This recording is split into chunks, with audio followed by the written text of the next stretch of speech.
From James, Klavan, O Lord of the Deplorables, a topic for discussion in one of my classes I wanted to get your take on. Can someone be moral without believing in God? My professor made the argument that even someone who lives by traditionally moral values without believing in God is even more moral because they're doing so without fear of hell or hope of heaven. That's ridiculous. I mean, that argument is just as ridiculous as it can possibly be.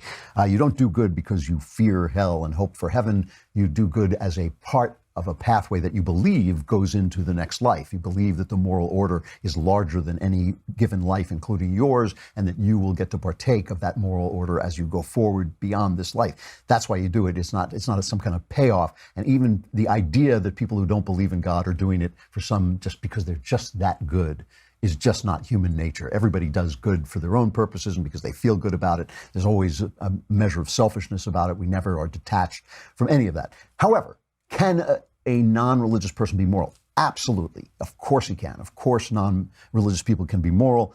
The problem is their morality makes no sense.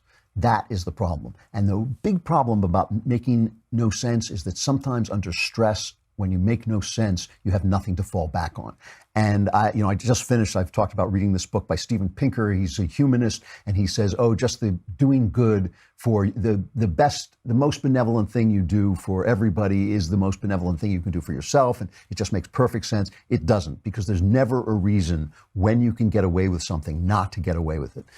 God, if there is a good and a bad, let me put it to you this way. If there's a good and a bad, a moral good and a bad, there must be something toward which those tend. There must be a good toward which that goodness tends, right?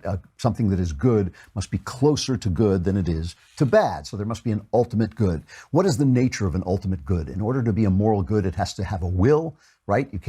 A hurricane isn't good or bad. It may be bad for you, but it's not doing evil.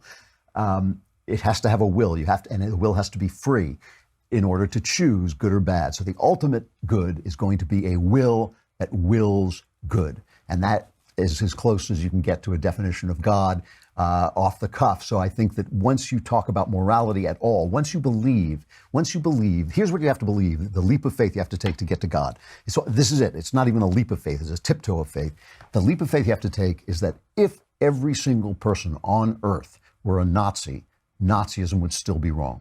There was a time on earth when every single person believed in slavery. Slavery was still wrong when every single person believed that. It wasn't right back then, and people just didn't, and people got to define it however they wanted to define it. It's not an opinion. It is not an opinion. And once you believe that there's such a thing as objective moral good, you're stuck with God. And so my only point is, of course, you can be a good person. Anybody can be a good person. You can be a bad person and believe in God. But if you want to have a moral system, if you want to believe that there's a moral system, and you want you to be making sense when you do it, you have to believe in God.